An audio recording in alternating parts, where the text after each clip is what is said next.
कि विश्वामित्र जी महाराज दशरथ के दरबार में आते हैं। कहते हैं महाराज, ये जो ताड़क वन है जहां पर हमारी कुटी है, वहां पर हम संत वृंद ऋषि मुनि जब तपस्या करते हैं तो तपस्या करते समय, यज्ञ करते समय राक्षस आकर के उस यज्ञ को विध्वंस कर देते हैं, यज्ञ को सफल नहीं होने देते। तो ऐसा कीजिए कि आप उन राक्षसों से हमें छुटकारा दिलवाइए, इतनी कृपा हमारे ऊपर कीजिए। देखिए, सीताराम, जय श्री राम, भूली भक्त वत्सल भगवान की जय। विश्वामित्र जी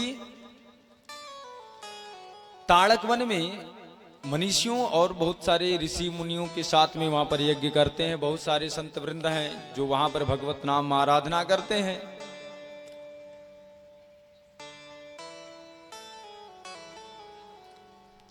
और राक्षस आकर के उस यज्ञ को विध्वंस कर देते हैं, होने नहीं देते, सफल नहीं होने देते यज्ञ को।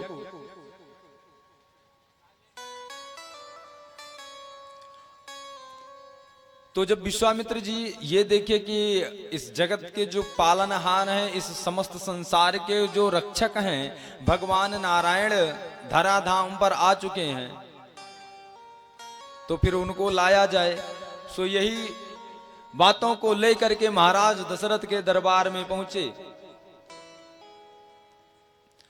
महाराज दशरथ के दरबार में जब विश्वामित्र जी पहुंचे, महाराज दशरथ खूब आदर सत्कार पूजन गुरुदेव भगवान का विश्वामित्र जी का किए। पूजन के तत्पश्चात अपने चारों बेटों से प्रणाम करवाए, आशीर्वाद दिलवाए विश्वामित्र जी के।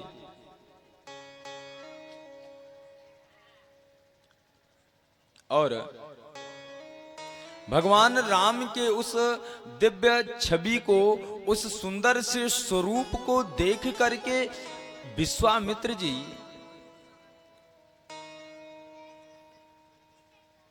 कहें तो भगवान को ही एकटक निहारते रहे, भगवान को ही एकटक निहारते रहे। महाराज दशरथ जब विश्वामित्र जी को इस प्रकार से देखे तो सोचे कि बताओ, पता नहीं बाबा जी आज आए हैं, कहीं नजर टोना तो हमारे बालगन पर नहीं लगा रहे। हाँ, विश्वामित्र जी ने कहा महाराज दशरथ से कि महाराज दशरथ, हम आपके यहां आए हैं तो प्रयोजन जानते हैं कि किस कारण हेतु आए हैं। महाराज दशरथ ने कहा कि गुरुदेव आज्ञा कीजिए आप। विश्वामित्र जी ने कहा कि ये जो आपके दो बालक हैं, हम इन्हीं बालकों को लेकर के जाने के लिए आए हैं। और जब हम ताड़क वन में यज्ञ करते हैं, राक्षस हमें तपस्या करने नहीं देते, यज्ञ करने नहीं देते, यज्ञ को विध्वंस कर देते हैं, भगवान का भजन नहीं करने देते।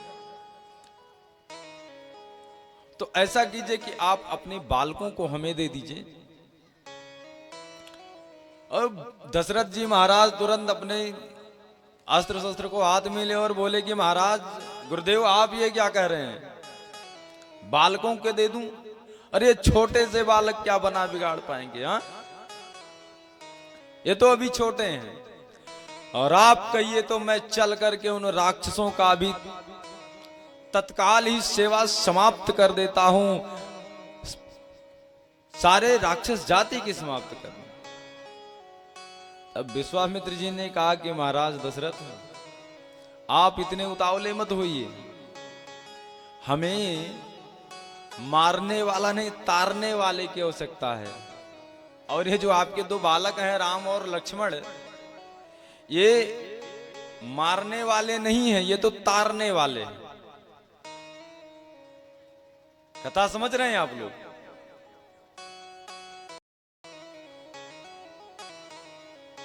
भगवान के हाथों से जब कोई किसी भी राक्षस का वध होता है तो वो मरता नहीं कि मर गया, इस शरीर को छोड़ गया तो वो सीधे भगवान के ही धाम जाता है। बीच में इधर उधर कहीं उसको ट्रांसफर नहीं होना पड़ता, किसी का माध्यम भी नहीं लेना पड़ता। जो कुछ भी उसका करना करवाना था सो यही हो गया, इसी पृथ्वी पर ही।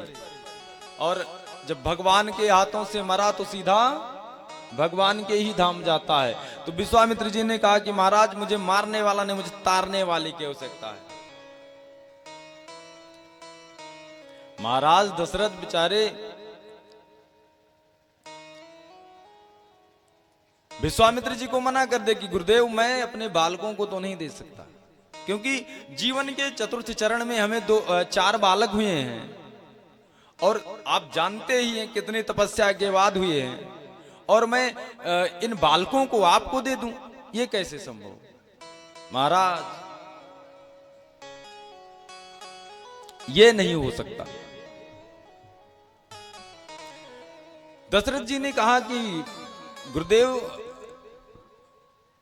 बालक जो हमारे चारों हैं ये तो हमें प्राण के समान ही प्यारे हैं। कैसे प्यारे हैं?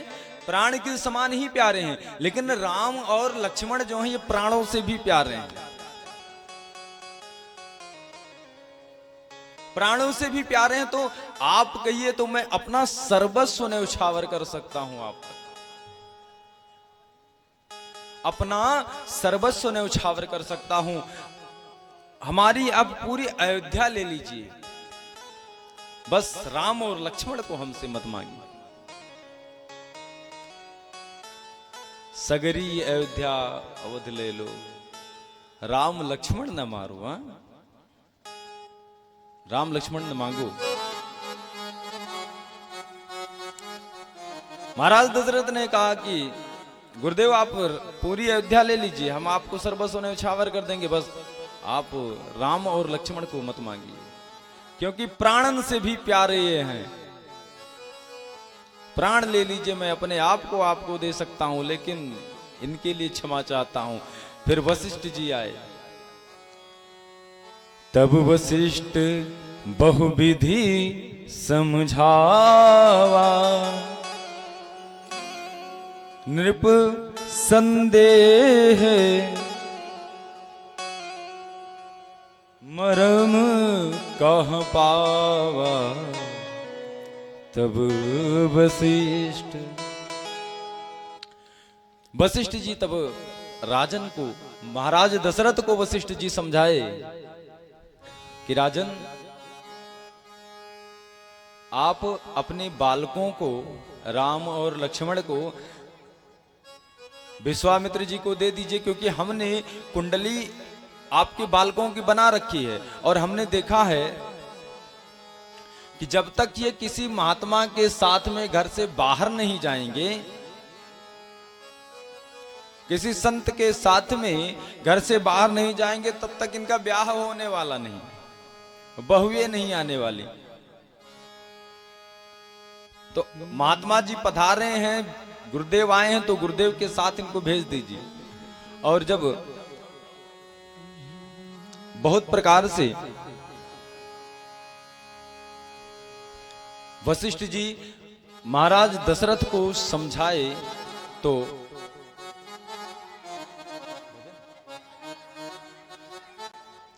महाराज दशरथ ने आज्ञा दे दी बालकों को। जिन्हें दाम प्यारे उन्हें दाम दे दो। क्या बात है। जिन्हें दाम प्यारे उन्हें दाम दे दो। किनको किनको राम जी प्यारे हैं? हरि बोल, जय हो। प्यारे लगते हैं राम जी, हाँ?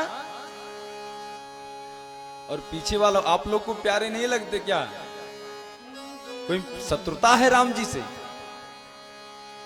जिन्हें दाम प्यारे उन्हें दाम दे दो।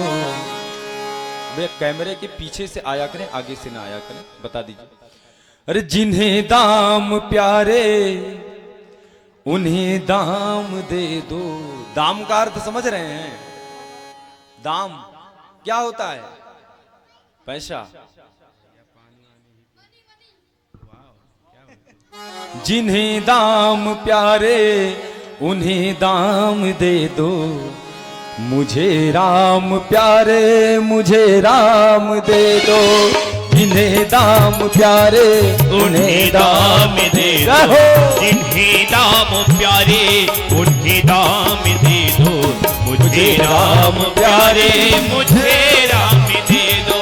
मुझे राम प्यारे मुझे राम दे दो। बोले राम लला सरकार की जय हो। तालियों की सेवा दे दो, भाव से गाइए। मेरी हरी परीक्षा का परिणाम दे दो। मेरी हरी परीक्षा का परिणाम दे दो। मुझे राम प्यारे मुझे राम दे दो। मुझे राम प्यारे मुझे राम दे दो। मुझे राम प्यारे मुझे राम दे दो। जय हो।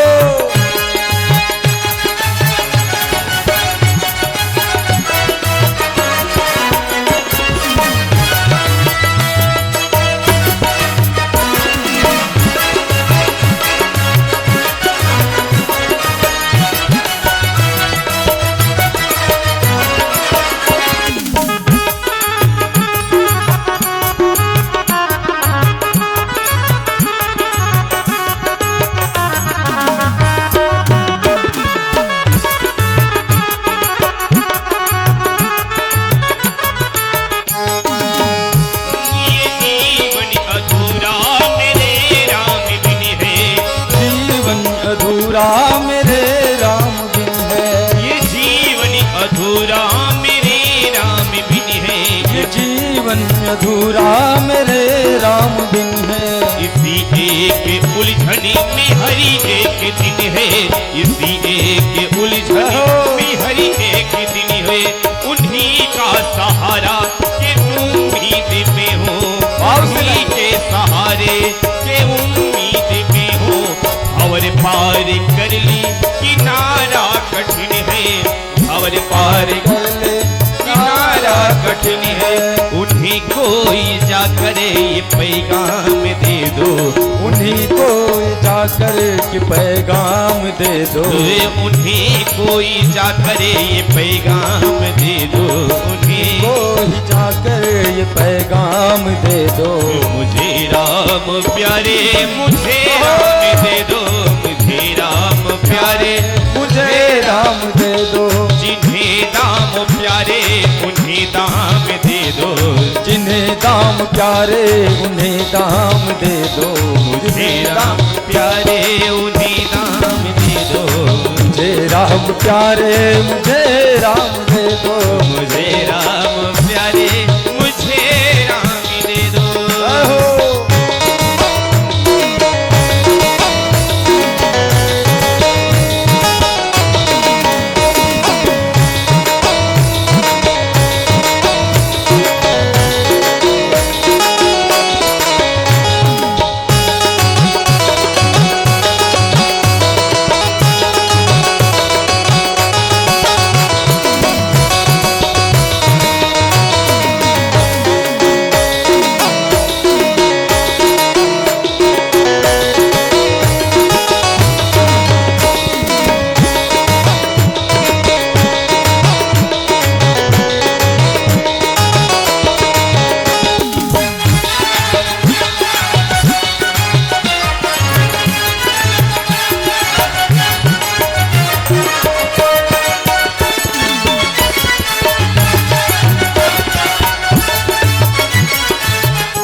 सहारा जिसे मैंने हर दुख सुखी में पुकारा।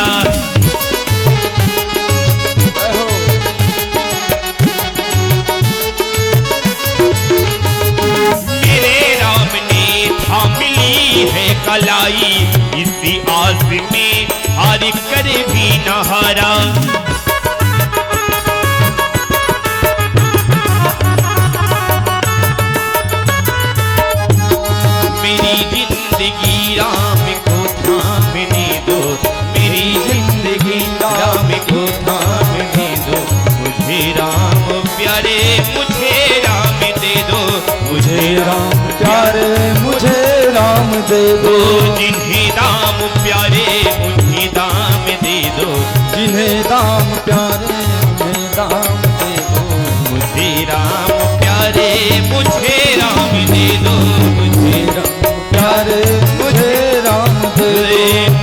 हरी परीक्षा का परिणाम ले लो, मेरी हर परीक्षा का परिणाम ले लो।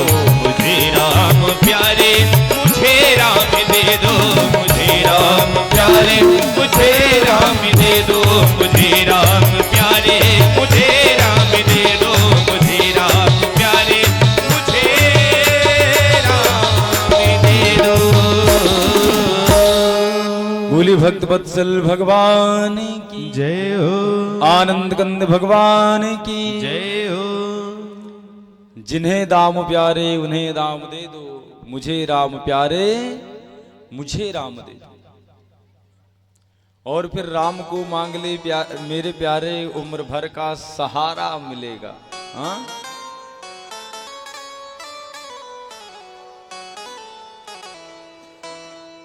राम से नहीं मांगिए, राम को ही मांग लीजिए। और जब राम को मांग लेंगे तो फिर किसी बात की कमी रहेगी?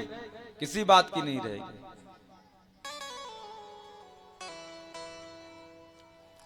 विश्वामित्र जी ने महाराज दशरथ से राम को ही मांग लिया, राम जी से नहीं कहे कि राम जी आप यहीं से बस ताड़का का उद्धार कर दीजिए। बोले महाराज आप हमारे साथ में चलिए। महाराज दशरथ से कह दिए कि आपको आपके घर में मारने वाले नहीं तो तारने वाले हैं, तो हमें तारने वाले की आवश्यकता है, तारने वाले को दे दीजिए। महाराज दशरथ ने दोनों बालकों को गुरुदेव भगवान विश्वामित्र को सौंप करके बोले कि आज से आपके जो पिता हैं वो ये हैं, और जैसे आप हमारी बातों को, हमारे वचनों को सिरोधार्य करते थे, मानते थे, वैसे गुरुदेव के साथ भी व्यवहार करना और साथ में रहना। भगवान वशिष्ठ जी गुरुदेव भगवान को प्रणाम किए, पिताश्री को प्रणाम किए और तीनों माताओं को प्रणाम करके भगवान राम और भैया लक्ष्मण दोनों भैया विश्वामित्र जी के साथ में जंगल की तरफ चले। कहाँ जंगल कहाँ पर था? जो वर्तमान में बिहार का जो बक्सर जिला है उसी जिले का नाम ताड़क था। वहीं पर ताड़क नामक जंगल था। उस जंगल का नाम कल ही हम बता रहे थे कि ताड़का नामक राक्षसी वहां पर रहती थी, जिससे उसका नाम ताड़क था। और आज जब सत्संग करते हुए गुरुदेव भगवान विश्वामित्र जी राम और लक्ष्मण को ला रहे थे, इधर ताड़का ध्यान लगाए ही बैठी थी कि बाबा आज गया है तो किसी ना किसी को लाएगा ही। वैसे बाबाओं से बड़ा खतरा, और आज के बाबा की तो बात ही क्या करना। हाँ, बाबा जी का नाम ले लो तो पूरा भारत कांप जाता है कि बाबा अभी सीमित क्षेत्र में है, जिस दिन असीमित वाले में आया जाएगा तो कल्याण हो जाएगा। बोले भक्त वत्सल भगवान की। हाँ, तो ताड़का भी आज जान गई थी कि बाबा अगर कुटी से बाहर है तो कुछ बड़ा करने वाला है।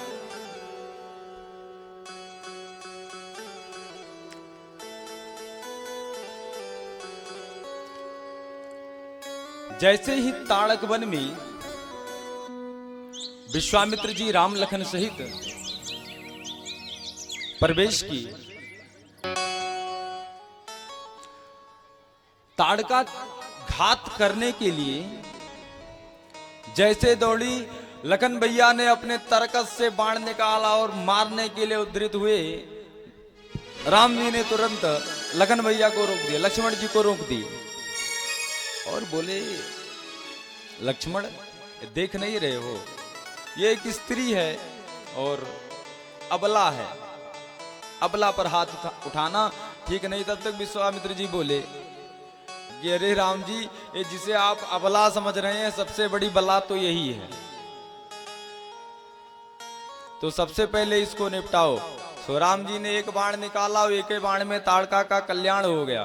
बोले भक्त वत्सल भगवान की जय हो। अभी तक तो विश्वामित्र जी को विश्वास नहीं हो रहा था कि ये स्वयं नारायण है या नहीं है। भले से वो लेकर गए थे लाने के लिए,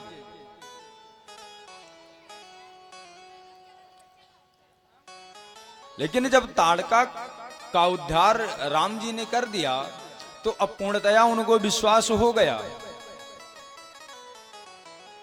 कि ये तो नारायण हैं। और आयुध सर्व समर्पिके प्रभु निज आश्रम आनी, और कंद मूल फल भोजन दीन भगत हित जान।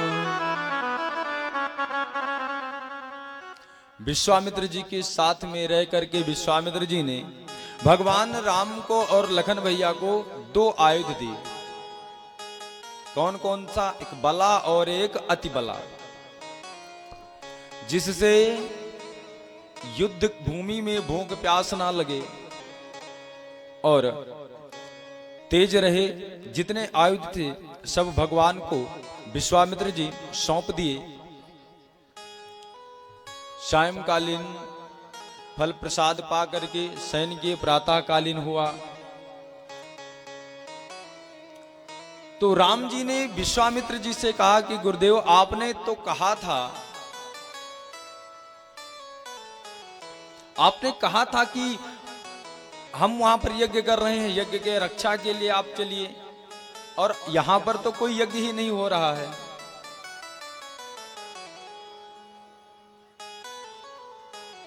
तो विश्वामित्र जी ने कहा कि राम जी, यह बताओ, जिसको पाने के लिए हम यज्ञ कर रहे थे वो स्वयं चल करके यहां पर आ गया, तो अब यज्ञ किसके लिए करें?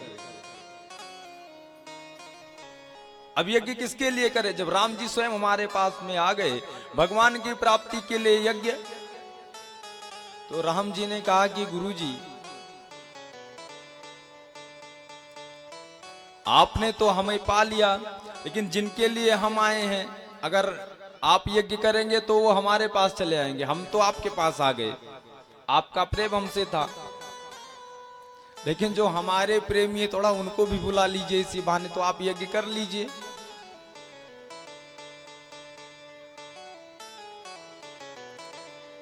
देखिए,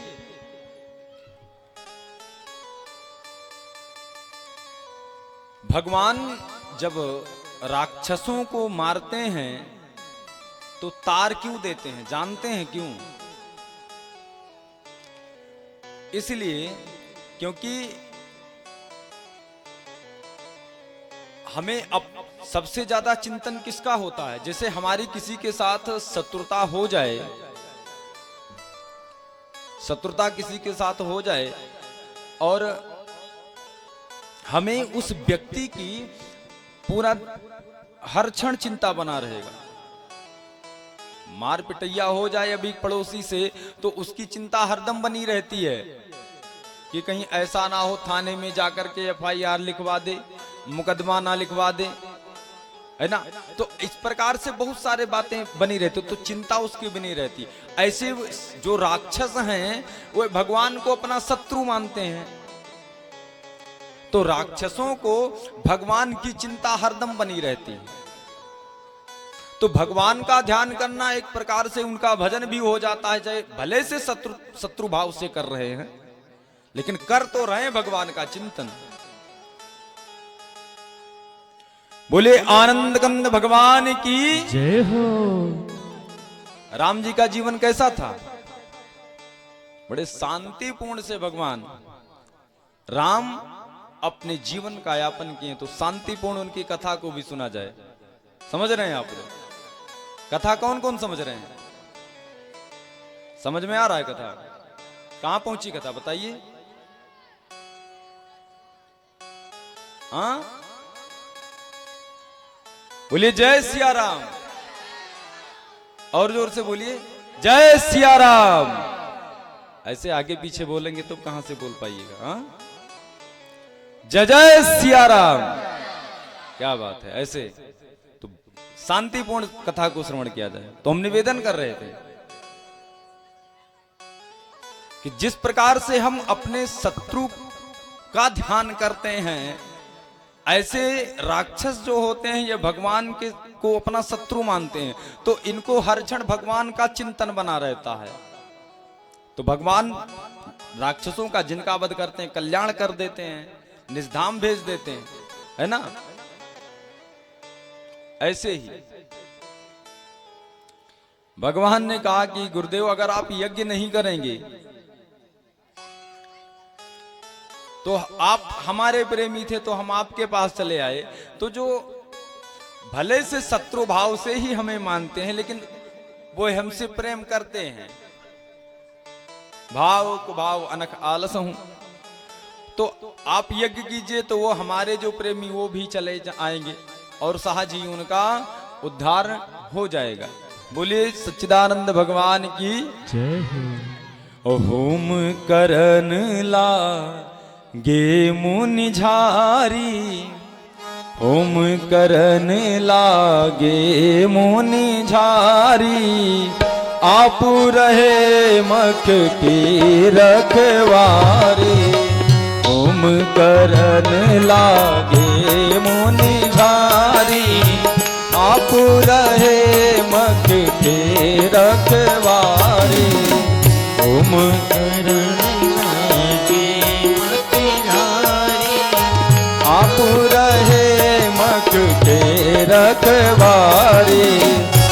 रहो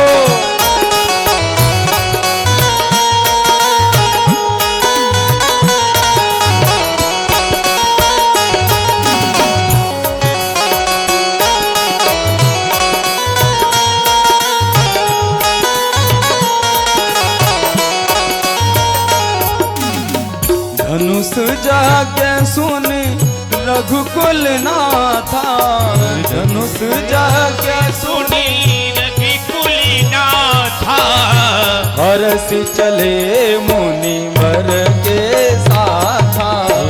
हरस चले मुनि वर के साथा, आश्रम एक देख मग माही, पग मृग जीव जंतु ताहा नाही।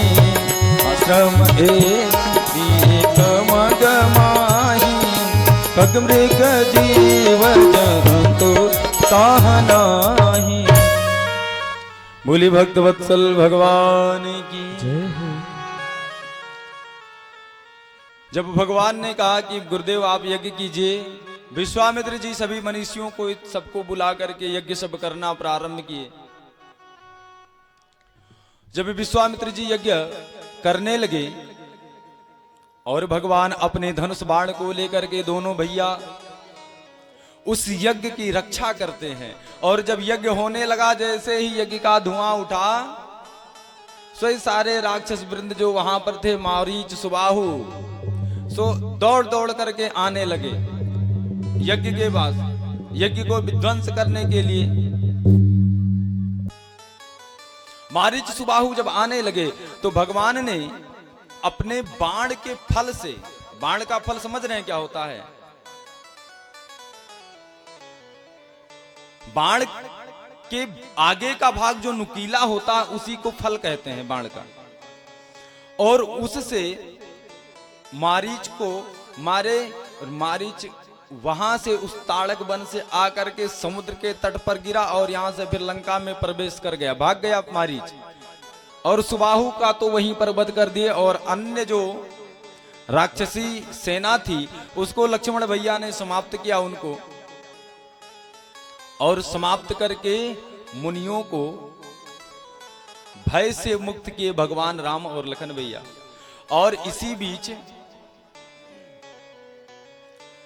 महाराज जनक जनकपुर से अपनी दूतों को भेज करके विश्वामित्र जी को बुलाने के लिए आमंत्रण पत्र देते हैं।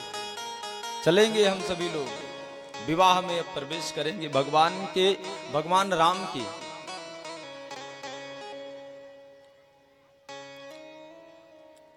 महाराज जनक ने दूतों को भेज करके निमंत्रण पत्र विश्वामित्र जी को दिया। दूत आकर के विश्वामित्र जी से कहे कि गुरुदेव महाराज जनक अपने पुत्री के विवाह के हेतु स्वयंवर किए हैं और जिसमें आपका निमंत्रण है, आप भी अपना पदार्पण वहां पर करें और आशीर्वाद दें।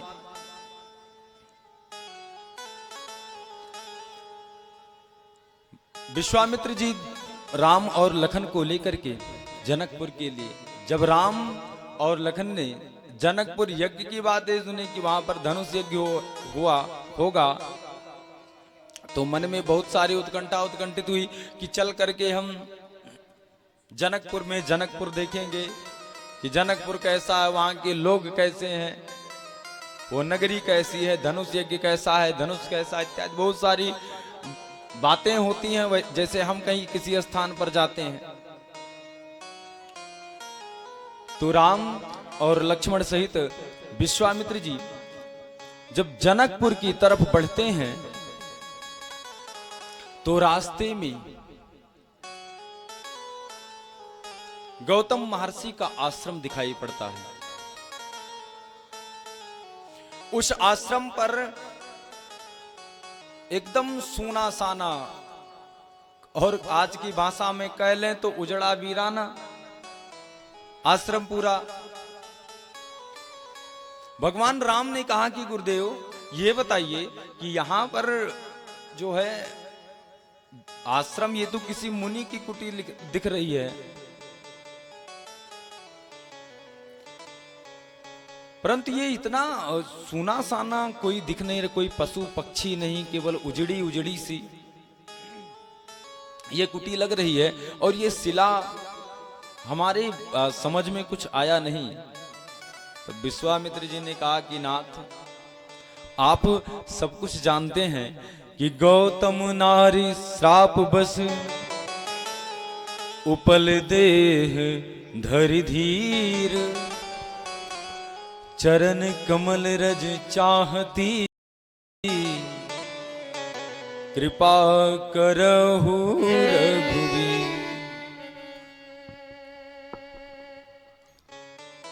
विश्वामित्र जी ने कहा कि हे रघुनंदन, ये जो शिला रूप में, ये शिला आपको दिख रहा है कि स्त्री के रूप में, ये शिला कोई और नहीं महर्षि गौतम की पत्नी है। हे रघुवीर, हे रघुनंदन, आपके चरण के रज को यह चाहती हैं और आप इनका उद्धार कीजिए। चरण कमल रज चाहती कृपा करहो रघुवीर। संत समागम हरि कथा तुलसी दुर्लभ दोए, और हम तो संते समझ रहे हैं। हाँ, और वही बातें कि व्यक्ति के स्वरूप पे मत जाइए, व्यक्ति के भाव पर जाइए, अंतःकरण शुद्ध होना चाहिए। बोले भक्त वत्सल भगवान की जय हो। तो विश्वामित्र जी ने कहा कि हे रघुनंदन, ये जो शिला है ये आपके चरण कमलों का रज चाहती है, आप इनका उद्धार कीजिए। और भगवान ने अपने चरण कमल को उठाया और जैसे ही अंगूठा उस शिला में स्पर्श हुआ, सो वह शिला एक सुंदर स्त्री में परिवर्तित हो गया। अहिल्या की कहानी से आप सभी लोग उनके कथा से परिचित हैं। किस कारण हेतु अहिल्या जी को महर्षि गौतम ने श्राप दिया था। जब दिव्य स्वरूप में अहिल्या आ गई तो अहिल्या ने कहा भगवान से कि नाथ, आज मैं धन्य हो गई, आज मेरा जीवन ये सफल हो गया, आज मेरा जीवन सफल हो गया। लोग कहते हैं कि मुनि के श्राप के वश शिला हो गई थी, लेकिन हे नाथ, हमारे पति देव ने, जिन्होंने मुझे श्राप दिया कि तुम जा करके शिला हो जाओ, पत्थर हो जाओ, हे गोविंद, हे रघुनंदन, उन्होंने मुझे श्राप नहीं दिया, अपितु मुझ पर अनुग्रह किया है। क्योंकि अगर वो हमारे ऊपर अनुग्रह ना किए होते, अनुग्रह रूपी श्राप को हमें दिए ना होते, तो आज रघुनंदन से हमारा भेंट नहीं हुआ होता। और इस प्रकार से माता अहिल्या भगवान श्री रघुनंदन की स्तुति गाती हैं और फिर चरण वंदन करते हुए अहिल्या अपने पति के लोक को पहुंच जाती हैं। अश प्रभु दीन बंधु हरि, कारण रहित दयाल, तुलसीदास सठ ही भजू, छाड़ी जगत जंजाल। गोस्वामी जी कहते हैं कि हे मूर्ख मन, ऐसे अकारण करुणा वरुणालय का चिंतन कीजिए, जो अकारण कृपा करते हैं, जो दीन बंधु हैं। दीन बंधु का अर्थ हुआ कि जो दीनों को अपना बंधु बनाते हैं, अपना सखा बनाते हैं। पाई न कहीं गति पतित पावन राम भज सुन सठ मना। गोस्वामी जी कहते हैं कि हे मन, तू गोविंद को भज, राम को भज। ऐसा कौन है जो उनको भज करके भगवत प्राप्ति नहीं की, जिसका कल्याण नहीं हो। कितना भी मूर्ख होगा, कितना भी सठ हो, उसका भी कल्याण करने वाला केवल गोविंद का नाम है, जो दीन बंधु हैं, अकारण करुणा वरुणालय हैं। बिना किसी कारण के भी कृपा कर देते हैं, इसीलिए भगवान को भक्त वत्सल कहा गया है।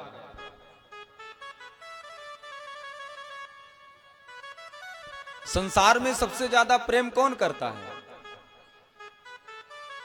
संसार में सबसे ज्यादा प्रेम एक मां करती है, या तो फिर राम करते हैं, भगवान करते हैं।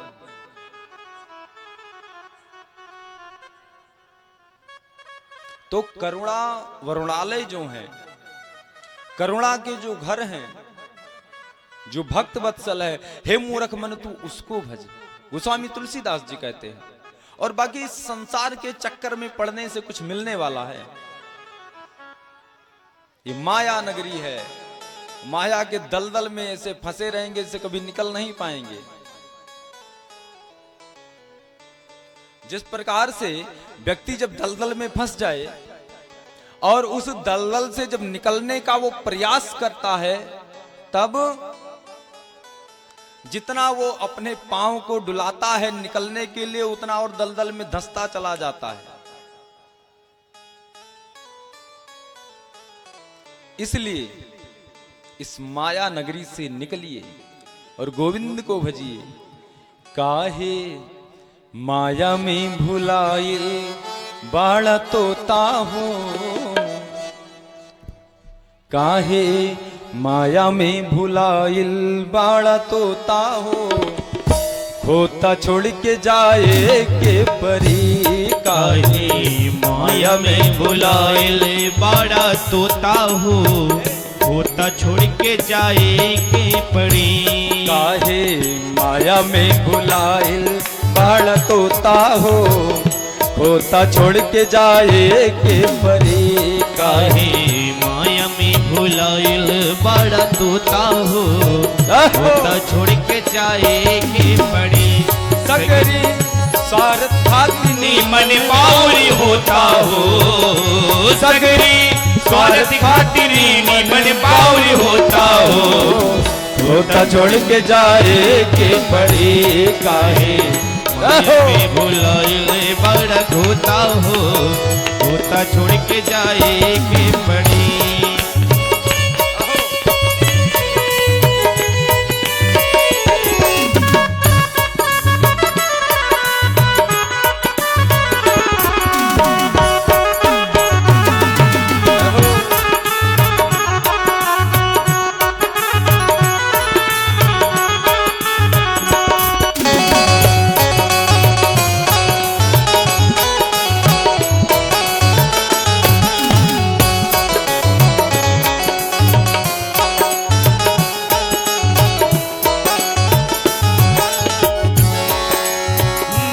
लाखी करोड़ चाहे कितनो कमैबा हो लाखी करोड़ चाहे कितनो कमैबा ओ खाला पियाला नाता काले के जईबा काला खियाला नाता लेके कजैबा लाखी करोड़ चाहे कितनो कमैबा खाला खियाला नाता लेके कजैबा तोहरे जीत जाई हो।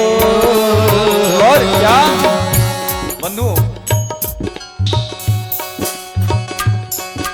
मनुष्य अपनी प्रवृत्ति कैसा बना लेता है, सूकर की भांति कितना मिल जाए धन ही बटोरता रहता है और यहाँ से कुछ जाने वाला नहीं है। खाला खियाला यहाँ से लेके कजैबा हो लाखी करोड़ चाहे कितनो कमैबा खाला खियाला नाता लेके कजैबा तोहरे खींच जाई हो। तोहरे खींच ली है बहिरल लगोटा हो तो छोड़ के जाए के पड़ी तोहरे छूट जाई बहिरल घोटा हो गोता छोड़ के जाए के पड़ी।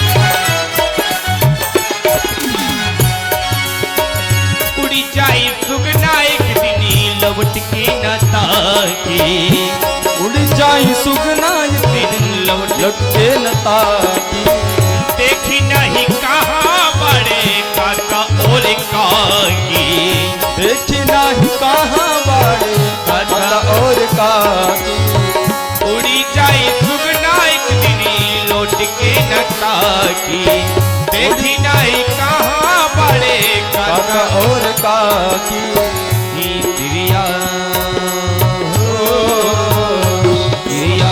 जोड़े थोड़ के रोवे ले अलोका हो प्रिया थोड़ थोड़ के रोवे ले अलोका हो छोड़ के जाए के पड़ी काहे माया में बुलाई बाड़ा खोता हो तोता छोड़ के जाए के पड़ी काहे कहना है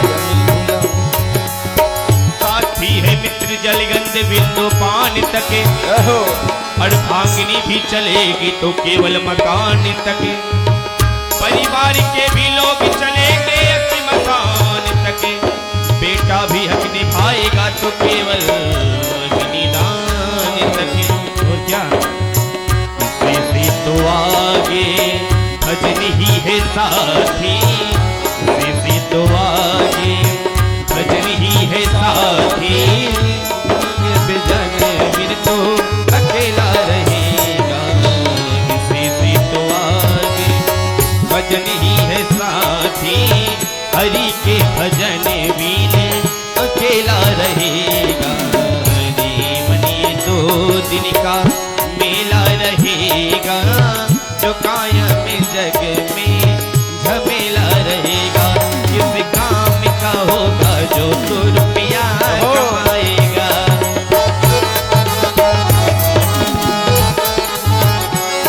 किस काम का होगा जो तू पैसा कमाएगा।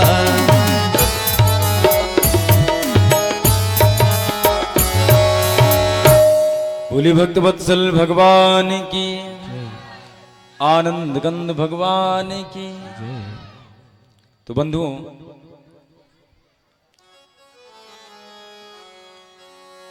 काहे माया में भुलाइल वाड़ा तोता हो खोता छोड़ के जाए के परी हम और आप यहाँ परमानेंट नहीं हैं।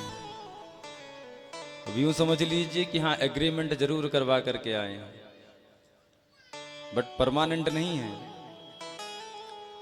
आए हैं तो जाना पड़ेगा।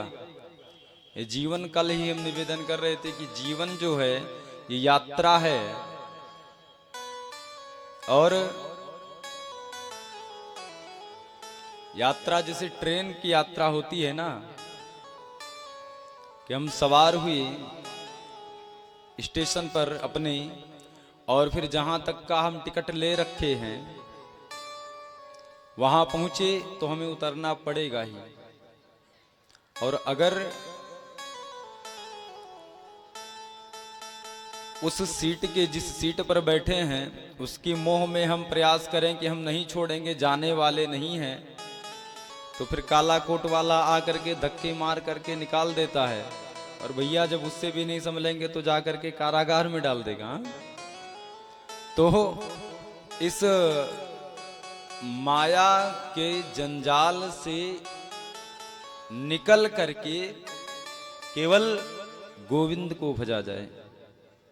अक्सर हम कथा जहां पर भी गाते हैं, अधिकांशतः तो हम यही बताते हैं कि आप गोविंद को भजिए, भगवत प्राप्ति का ही मार्ग प्रशस्त